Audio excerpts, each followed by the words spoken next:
I told y'all I was about to be the most obnoxious Celtics fan if the Boston Celtics kept on winning. And they just keep on winning. Yes. Yesterday, I uploaded my post-game reaction immediately after the game. It was really just a stream highlight of exactly how I was feeling after the game. Now that the euphoria has gone down a little bit, just a little bit, not a lot, baby girl, just a little bit, I wanted to get my post-game recap of this series. The Boston Celtics close out and complete the sweep in Indiana, 105-102. Shout out to Rick Carlisle. I don't know. Hey, listen, y'all put up a fight. Right? Y'all put up a fight. But, you still lost. You still lost. The Boston Celtics sweep Indiana on their home floor with a chance at redemption. With a chance at the Larry O.B. as the Boston Celtics advance to the NBA Finals. Might be asking, BSOLZ, why are you celebrating this? I ask you, do you like basketball? What kind of... Y'all have been commenting on every single post, every single tweet, every single YouTube video that I upload. Mickey Mouse ass ring. Not even Mickey Mouse ass ring. Mickey Mouse ass finals run. And I've been telling y'all over and over and over and over again. I do not give a flying fuck. I do not give a rat's ass if this is a Mickey Mouse finals run. Number one, if you were rooting for your team and they made it to the finals and you aren't happy, you don't like basketball. I'm sorry. I don't like pulling that card off, but you don't like basketball. All right. So I am going to celebrate this win as much as I can. The next game isn't until June 6th. I am enjoying these 24 hours. All right. Making it to the finals as easy as the road was.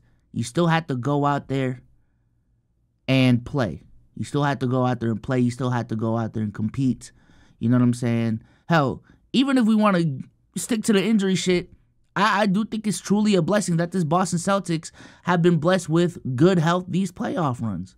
So just celebrating that, you know, like it's an accomplishment.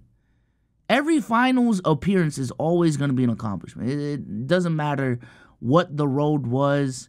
You know what I'm saying? At the end of the season, for you to be one of the last two teams standing is always going to be an accomplishment. And motherfuckers talking about, why are they celebrating this? Why are they celebrating this? Y'all are weird.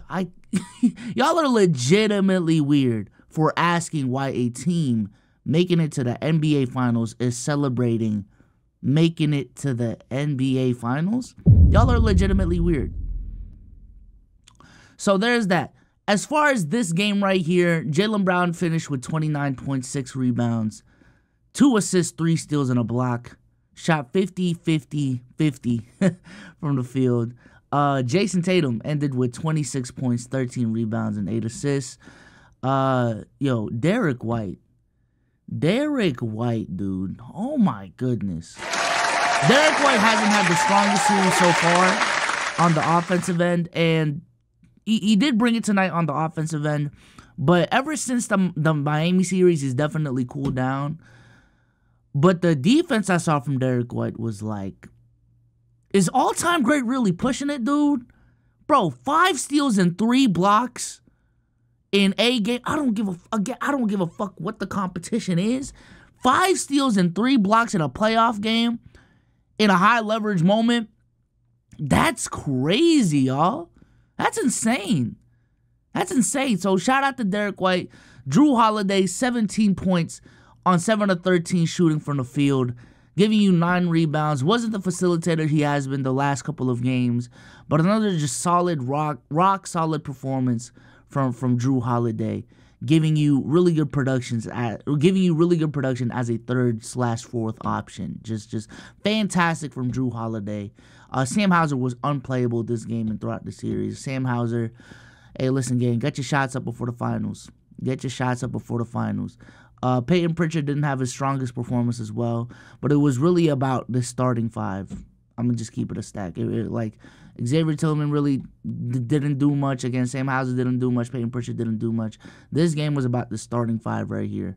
And they came out to play. Even Al Horford, you know what I'm saying, gave you 7 points, 8 rebounds, 5 assists.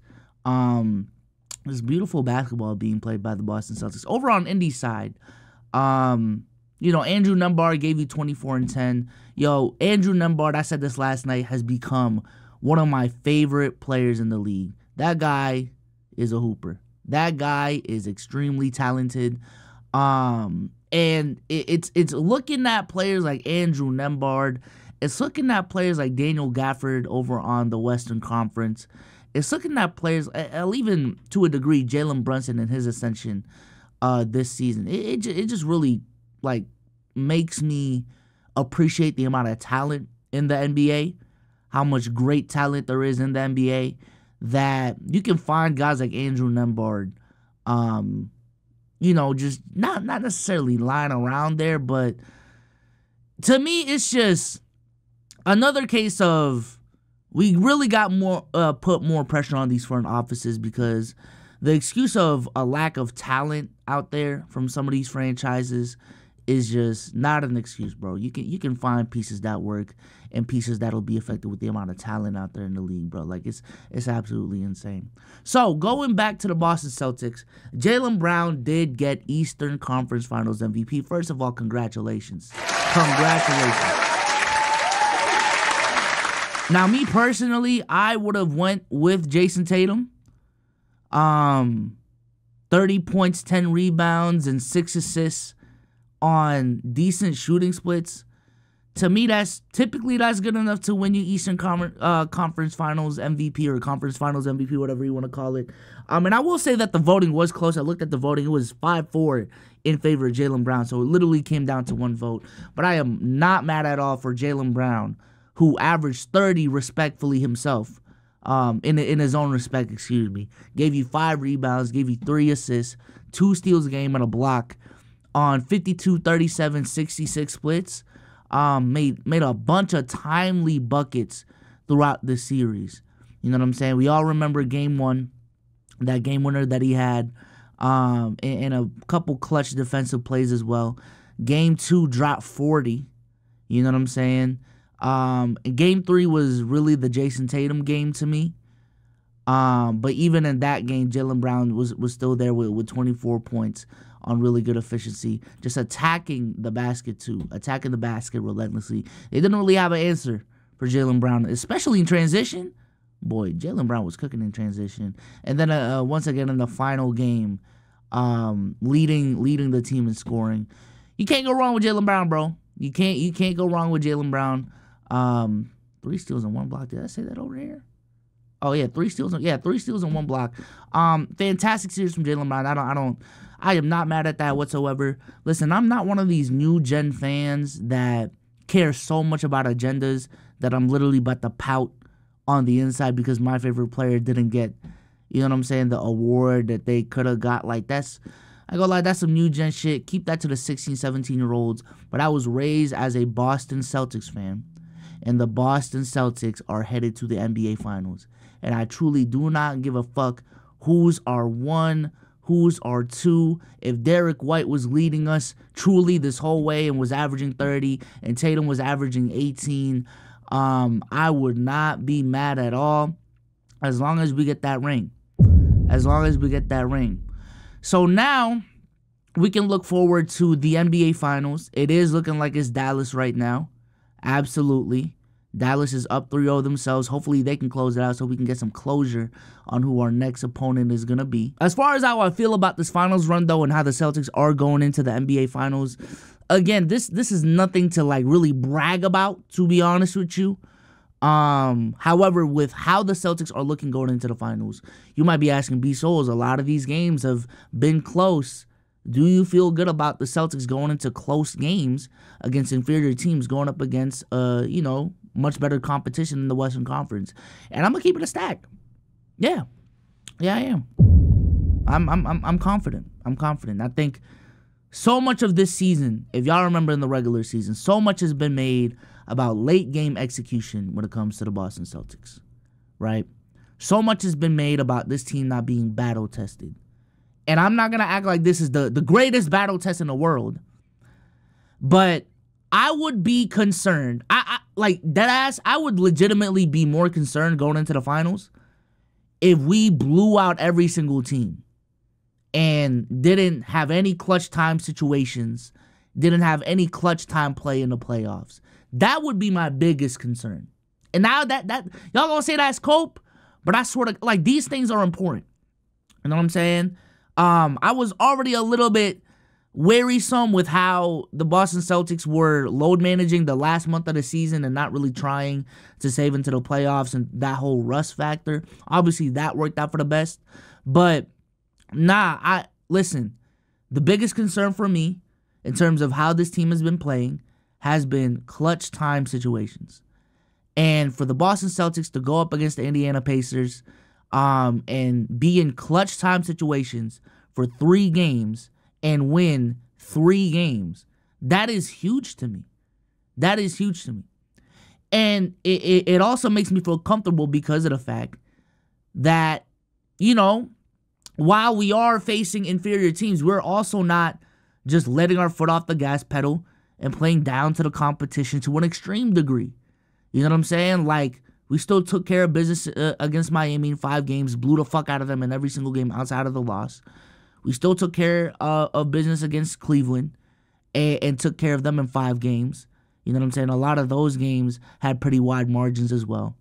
So we've won in big margins. We've won in close margins.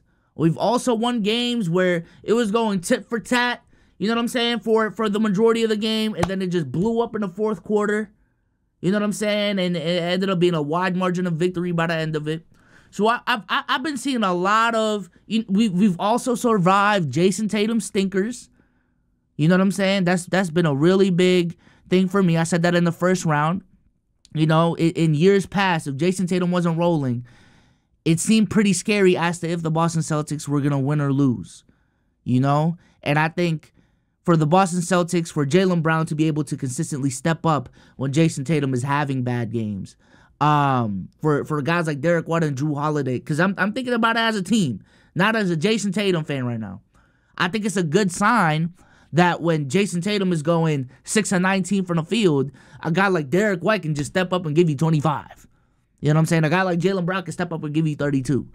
You know? So, honestly, again, contrary to popular belief, and maybe this is an unpopular opinion, I feel really good about how the Boston Celtics are playing. As far as this team right here, this is the test. This is the real test.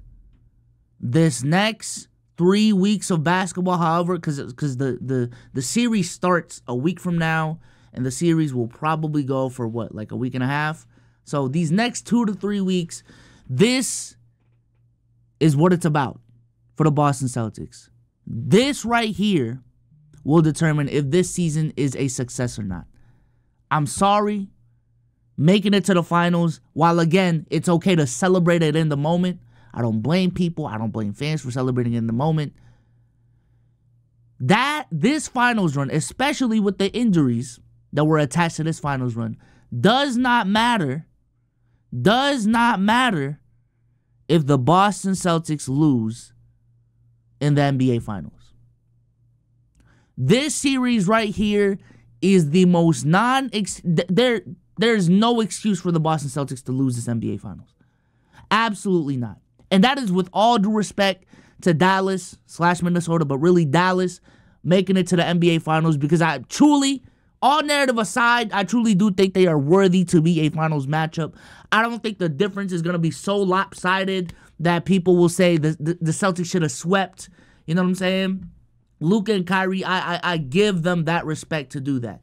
You know what I'm saying? The Dallas Mavericks, I give them the respects to be competitive against the Boston Celtics. But nevertheless, that is still no excuse to lose. That is still no excuse to lose. Right? You are a 64-win team. You are a team with the talent capable of winning the NBA Finals. This is a team that's been gifted an easy path to the NBA Finals. This is a team that's been blessed to not have that many injuries in these playoffs. You know what I'm saying? The main injury has been Kristaps Porzingis, and he should be ready for Game 1. The next injury after that is a couple of Luke Cornett injuries, but I think these last couple of games, he's been ready. He's just been getting DMPs. And after that, Drew Holiday being sick for 2 games? And even then, Drew Holiday still played. He still played great. And he should be good by the time the NBA Finals roll around. So by the time the NBA Finals roll around, the Boston Celtics will be fully healthy. Fully healthy. Right? And even on the other side of the bracket, to me, the biggest threat to the Boston Celtics is still the Denver Nuggets.